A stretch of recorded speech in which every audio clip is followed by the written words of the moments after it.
মাম্মা বাঁচাও আমাকে, দেখো আমাকে বাবা মারতে আসছে। নিশ্চয়ই তুই কোনো দুষ্টু করেছিস। না আমি কিছু করিনি। ও তুই এখানে, তাড়াতাড়ি বেরিয়ে আয়। তোমাকে তো বিয়ে শাদী দিয়েছে। বেরিয়ে আয় বলছি, না হলে কিন্তু ভালো হবে না।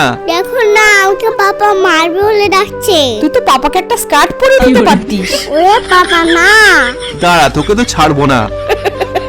আরে ওই দেখ, ওখানে কি সুন্দর একটা মোড়ক। যাও মা ধরো ওটাকে। হ্যাঁ দাঁড়া, ধরছি গিয়ে।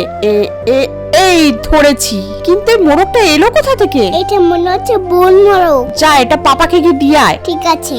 বন্ধুরা, যতক্ষণ আমি চিকেনটা বানাচ্ছি ততক্ষণ তোমরা মায়ের জন্য তো সবাই ভিডিওতে লাইক করে, কিন্তু বাবার জন্য আজ কতজন ভিডিওতে লাইক সাবস্ক্রাইব করে সেটাই দেখতে চাই। আর বাবার জন্য কমেন্টে হার্ট দিয়ে যাও। এই ডালা কোথায় পালাচ্ছিস?